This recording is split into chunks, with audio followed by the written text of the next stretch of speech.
Anderson Cooper has spent 3 decades asking the questions no one else will. He's interviewed dictators, war criminals, grieving families, and some of the most powerful people on Earth.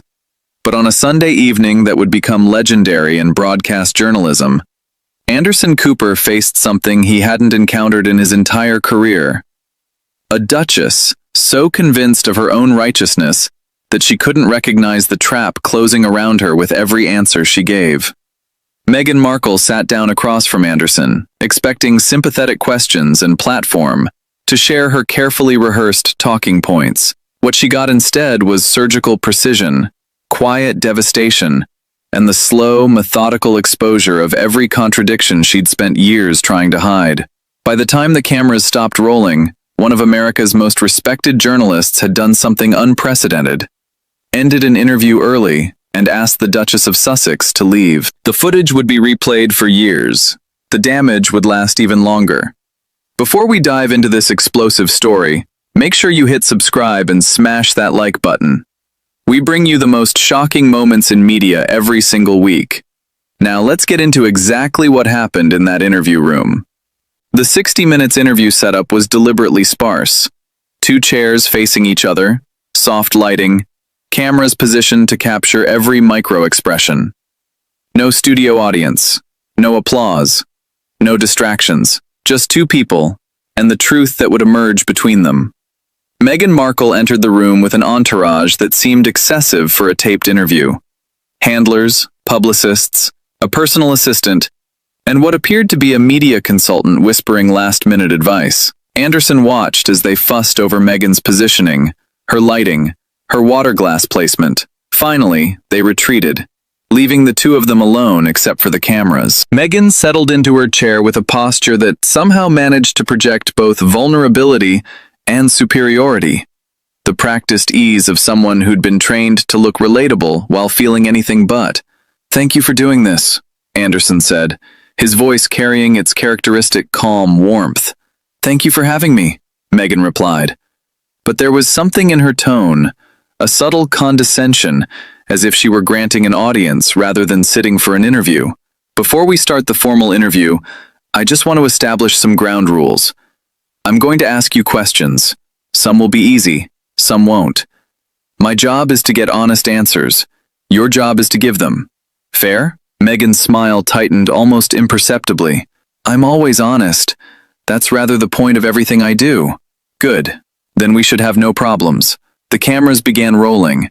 Anderson leaned forward slightly, his posture open but focused. "Let's start with where you are now. You've been in California for several years. You've built a new life, started various projects, established a foundation. How would you describe this chapter of your life?" Meghan nodded, seemingly pleased with the soft opening. "This chapter has been about freedom. For the first time in my adult life, I'm able to make my own choices, live on my own terms. It's been liberating. Liberating from what specifically? From the constraints of the institution, from the constant scrutiny, from expectations that had nothing to do with who I actually am." Anderson nodded thoughtfully. "You mentioned constant scrutiny, but you've arguably received more media coverage since leaving than you did while you were a working royal. You've done Netflix documentaries, podcast deals, countless interviews. How do you reconcile wanting less scrutiny with actively seeking more platforms?" Meghan's expression flickered, the first hint of defensiveness. "There's a difference between scrutiny and storytelling. I'm not being scrutinized now. I'm choosing to share my perspective. But the end result is the same, isn't it? Your life is being examined, discussed, analyzed. The only difference is who's doing the examining. The difference is consent. I consent to this. I didn't consent to tabloid intrusion. Fair enough? But consent to scrutiny is still scrutiny. You've invited millions of people into your life through your own projects. Can you really complain about attention when you've actively cultivated it?" Meghan's jaw tightened. "I'm not complaining. I'm distinguishing between wanted attention and unwanted attention." "Exactly." Anderson tilted his head. "And where does this interview fall? Wanted attention? Of course. I'm here voluntarily, so if I ask you difficult questions you might not want to answer, That still wanted attention? Meghan paused. That depends on the questions. I think it depends on the answers. Let's find out. Anderson shifted his position slightly, a subtle signal that the warm-up was over. You've spoken extensively about your struggles, mental health challenges, feeling isolated, experiencing hostility from the institution. Those are serious claims that deserve serious attention. But I want to ask you something that might be uncomfortable. Meghan nodded stiffly. Go ahead. You've attributed much of your suffering to the institution, the palace, the press, the pressure. But you entered that world voluntarily. You pursued a relationship with a prince, knowing what the royal family entailed. How do you reconcile presenting yourself as a victim of something you actively chose? Meghan's expression hardened. No one can fully understand what they're getting into until they're inside it. That's true of many things, but you were an adult. You had resources to research. You'd been in the public eye before as an actress. The claim that you were completely blindsided seems incomplete. I was blindsided by the cruelty, by the institutional hostility, by the racism. You've mentioned racism multiple times. Can you be more specific about what occurred? Meghan's voice cooled. I've already discussed this. I'm not going to relive every painful moment for your audience. I'm not asking you to relive everything. I'm asking for specifics about a very serious accusation. You've implied the royal family made racist remarks about your son's skin color. You've never named who said it or what exactly was said. That leaves everyone under suspicion. I protected the person by not naming them. You protected someone while destroying everyone else's reputation with suspicion. Now the entire family is suspected. Is that better? Is blanket accusation more ethical than specific one? Meghan went quiet for a moment. I was trying to preserve relationships. By publicly accusing the family of racism without saying who? That doesn't preserve relationships. It poisons all of them. Everyone wonders if they're the one you meant. Everyone feels accused. That wasn't my intention. What was your intention? Because from an outside perspective, vague accusations serve the accuser. They can't be disproven. They can't be addressed. They just linger. And lingering accusations are very useful for narrative control. Meghan's composure was cracking visibly. Her practiced warmth had given way to something colder. You're doing exactly what the British press did. Questioning my credibility instead of engaging with my experience. Anderson didn't rise to the bait. His voice remained calm, almost gentle. I'm doing what any reasonable person does when presented with serious claims, asking for evidence. That's not attacking your credibility. That's basic journalism. And the fact that you interpret questions as attacks is concerning. Your questions have an agenda. My agenda is clarity. I want to understand what happened and why. You've made public accusations that have global implications. The British monarchy's reputation has been affected. Family relationships have been damaged. All based on claims you won't substantiate. I'm asking you to substantiate them. I don't owe you substantiation. You don't owe me anything. But you did choose to make these claims publicly. And public claims invite public scrutiny. You can't have it both ways.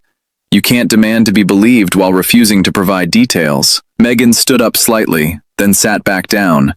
A false start that betrayed her agitation. Can we change the subject? Of course. How's Harry? The shift in Meghan's demeanor was immediate and dramatic. Walls going up, expression closing off. I'd prefer not to discuss my husband. Anderson's eyebrows rose slightly. But he's central to your entire public narrative. Your love story, your departure from royal life, your shared victimhood. It's all joint. How can we discuss your journey without discussing him? We can discuss my individual experience. Which is what exactly? Because everything you've shared publicly involves Harry. The Netflix documentary featured both of you. The discussions of leaving the royal family were about both of you. Your foundation is joint. What is your individual experience separate from him? Meghan paused, seemingly unable to answer. Anderson continued gently. I'm not trying to trap you, I'm genuinely asking. You've positioned yourself as part of a team. When you remove the team from the conversation, what's left? I have my own identity. I'm sure you do. But you haven't shown it to the public.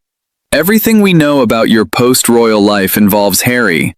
So when you say you don't want to discuss him, you're essentially saying you don't want to discuss your entire public existence. Meghan's voice sharpened.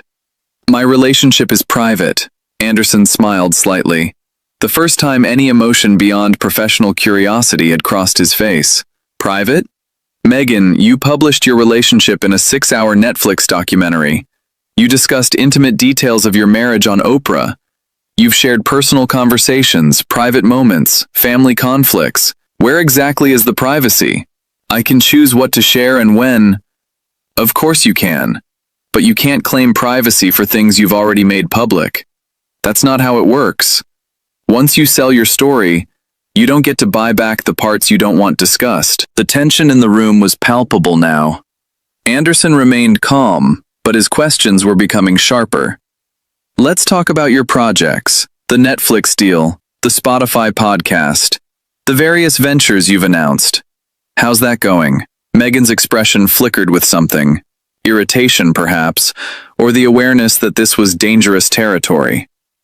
It's going well. We're doing important work through our foundation. Meaningful content that makes a difference. Can you be specific? What content have you produced? We've done documentaries, the podcast. The podcast that ended after one season? The one where a Spotify executive called you grifters? Meghan's face flushed. That was one person's opinion. It was the head of podcasting.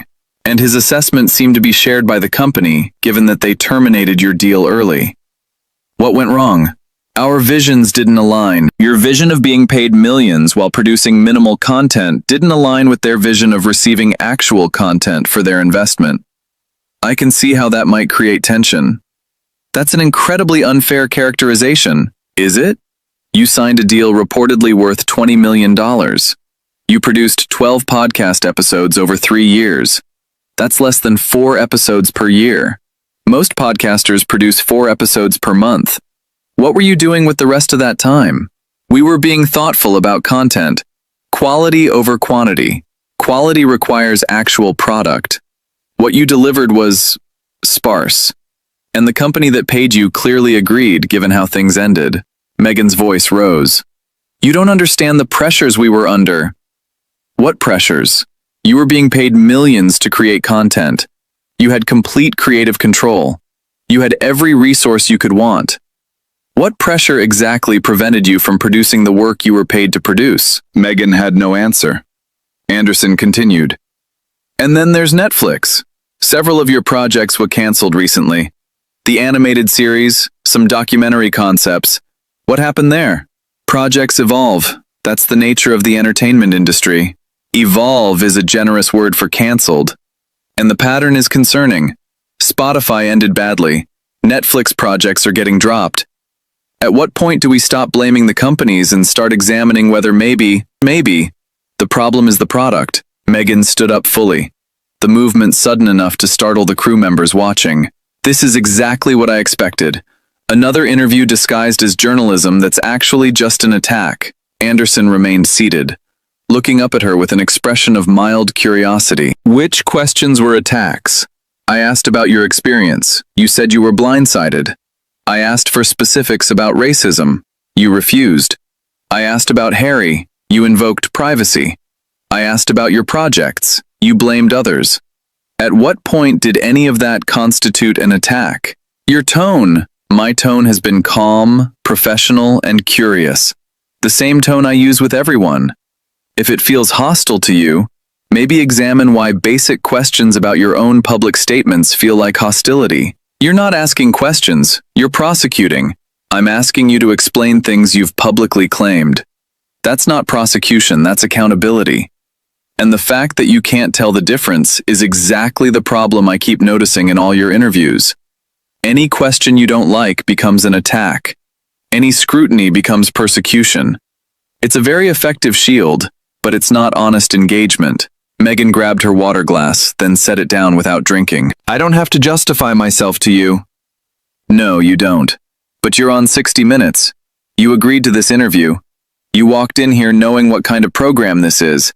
We don't do puff pieces. We ask hard questions. If you wanted soft treatment, you came to the wrong place. I didn't want soft treatment. I wanted fair treatment. This is fair. Fair means I ask real questions and you give real answers. You've given me deflection, hostility, and claims you won't substantiate. That's not my failing. That's yours. Meghan moved toward the door, then stopped, turning back for what seemed like a final confrontation. You know what I've noticed about journalists like you? You claim objectivity while pursuing agendas. You ask questions that are actually accusations. You pretend you're seeking truth while actually seeking gotcha moments. Anderson stood now, but slowly, without aggression. I've been doing this for 30 years, Meghan. I've interviewed people who've survived genocides. I've talked to parents who've lost children. I've sat across from dictators and victims, heroes and villains. Almost all of them, even the worst ones, managed to engage with difficult questions without treating them as personal attacks. He paused. You've treated every question tonight as if I'm your enemy. And I'm not. I was genuinely curious about your life, your choices, your perspective, but you've made understanding impossible because every question becomes an attack in your mind. Because they are attacks, they're not. How are you finding California? Is not an attack. Tell me about your projects. Is not an attack. Can you be specific about the racism you've alleged? Is not an attack. It's the most basic follow-up question any journalist would ask. Meghan's voice rose. You don't understand what I've been through. Then help me understand. That's why we're here. But helping me understand requires actual answers, not deflection. It requires specifics, not vague references to suffering. It requires engagement, not hostility. I've been engaging. You've been defending. There's a difference. Engagement means considering the questions seriously and responding thoughtfully. Defense means treating every question as a threat to be neutralized. You've been defensive since you walked in. Meghan grabbed her purse, her movements sharp with controlled fury. I'm leaving. This interview is over. Anderson nodded slowly. That's your prerogative. But before you go, I want to say something. Meghan paused, perhaps curious despite her anger. Anderson continued, his voice carrying that quiet intensity that had made him one of the most respected journalists in America. I've interviewed people accused of war crimes who stayed until the end. I've talked to politicians caught in scandals who answered every question. I've sat across from people in far worse situations than yours who engaged honestly and completely. You're leaving because I asked you to explain your own public statements. Think about what that says. It says I'm refusing to participate in a hostile interview. It says you can't defend your narrative when someone actually examines it. Your story works in controlled environments. Netflix documentaries you produce, Oprah interviews where the questions are softballs, podcasts you host yourself. It doesn't work when someone asks follow-ups. That's not my failure. That's the failure of the story itself. Meghan's face contorted with barely suppressed rage. My story is true. Parts of it may be, but stories that are completely true don't fall apart under basic questioning. They become stronger when examined. Yours doesn't. It becomes vaguer, more defensive, more dependent on accusations of hostility. That's not the behavior of truth. That's the behavior of narrative. You're calling me a liar. I'm calling you evasive. I'm calling you defensive.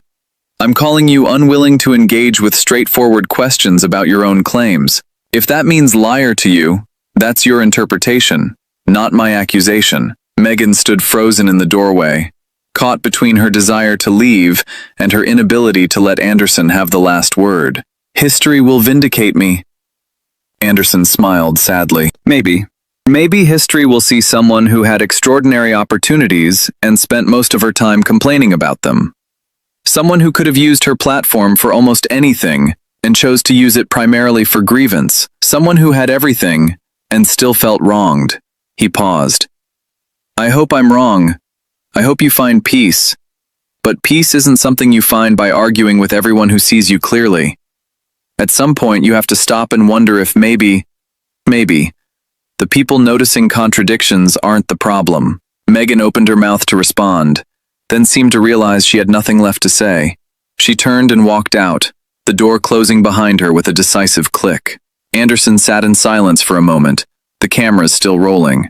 Then he turned to face the lens, his expression weary but resolved. Well, that was unexpected. In all my years of interviewing, I've rarely had a subject walk out before we finished. I've interviewed people accused of terrible crimes who stayed until the end.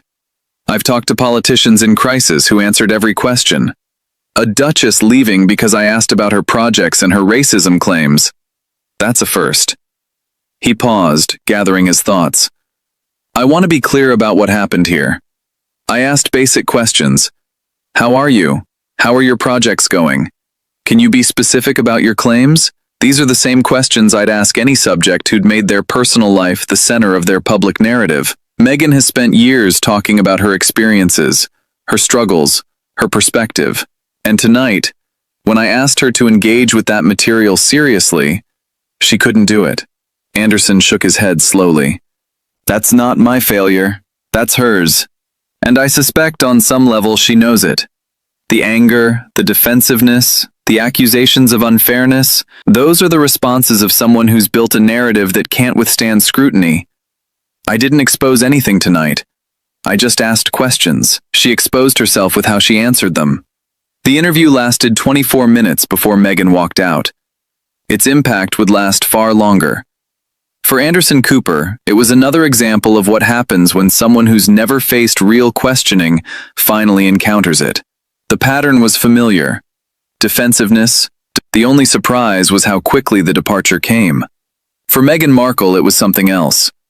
A moment captured on camera that would follow her for years. Proof that her narrative, so carefully constructed over documentaries and interviews and carefully controlled media appearances, couldn't survive basic journalistic inquiry. The 60-minute stopwatch had ticked for over 50 years, marking segments that changed history, exposed corruption, and revealed truth. On this particular Sunday, it marked something simpler, but no less significant. The moment a duchess discovered that some questions don't care about titles, and some journalists don't care about walking out. What do you think? Was Anderson too persistent? Or did Meghan deserve every question? Who would you want to see on 60 Minutes next? Drop your thoughts in the comments below. If you enjoyed this story, don't forget to like this video to help it reach more people. Subscribe to our channel for more explosive celebrity moments.